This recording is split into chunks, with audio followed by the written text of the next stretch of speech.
திமுக உடன்பிறப்புகள் நேத்திருந்து எழுத ஆரம்பிச்சிட்டாங்க. எந்த அளவுக்கு 2011 காலகட்டத்திலே ஆகட்டும், அதுக்கப்புறமா ஆகட்டும், கேப்டன் விஜயகாந்த் அப்படிங்கிற ஒரு கேரக்டரை எப்படி அசாசினேட் இவங்க பண்ணாங்க அப்படின்னு நமக்கு தெரியும். வடிவேலு அவர்களை வைத்து, கருணாநிதி அவர்களை மேடையில் வைத்துக்கொண்டே எந்த அளவுக்கு பாடி ஷேமிங்லேருந்து, பர்சனல் அட்டாக்லேருந்து எல்லாமே இவங்க திமுக பண்ணுச்சுன்னு தெரியும். அது போக ஊடகங்கள், மெயின் ஸ்ட்ரீம் மீடியாவே மீம் மெட்டீரியலா, அதாவது விஜயகாந்த் அவர்களை மீம் மெட்டீரியலாவே காட்டி, அவரை வச்சு வந்து பார்த்தீங்கன்னா, அவர் மேடையில் அந்த கண்ணை வந்து அவர் கண்ணு கசங்கிறது, அதில் வந்து லைட் அவருக்கு வந்து ஒத்துக்காது அப்படின்றதுனால கண் அவர் முழிச்சு முழிச்சு பார்க்கறது, ஏதாச்சும் அவர் அந்த உடம்பு முடியாமல் இருந்த ஸ்டேஜ்லாம் பார்த்தீங்கன்னா அந்த 2016 எலெக்ஷன்லாம் அந்த ஒயரு அதெல்லாம் குறுக்க வரும்.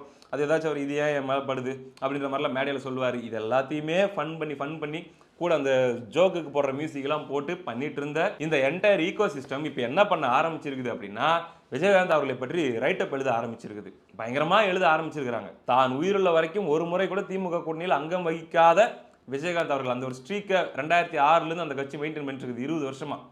ஆனால் இன்னைக்கு கூடுதலாக ஒரு சீட்டு 2 சீட்டு திமுகவில் கொடுப்பாங்க அப்படின்றதுக்காக இவங்க போகிறாங்க அப்படின்னா அவங்களுடைய தொண்டர்கள் முதல்ல ஏற்பாங்களா அப்படின்ற ஒரு கேள்வி. இந்த பக்கம் உடன்பிறப்புகள் பழம் நழுவி விட்டது, அது 2016லேயே நழுவுனது, 10 வருஷமாக பாலில் உலாமல் இருந்துச்சு, நாங்களும் நல்லா பொழந்த மேனிக்கு வச்சிருக்கிறோம் வாயை, இந்த வாட்டி கண்டிப்பாக வந்து எங்கள் வாயில் தான் விழும் அப்படின்ட்டு எழுத ஆரம்பிச்சிட்டாங்க.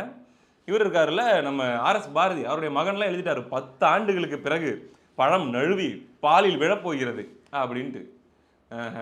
சரி ரைட்டு, அப்படியே வைடாக ஓப்பன்லேயே வச்சிட்டு இருங்க, என்ன வந்து விழுது அப்படின்னு சொல்லி பார்ப்போம். ஏன்னா கடைசி செகண்டில் ட்விஸ்ட் கொடுக்குறதுல அவங்க ரொம்ப எக்ஸ்பர்ட்டுங்க, அதனால் கொஞ்சம் அலர்ட்டாக இருந்துக்காங்க.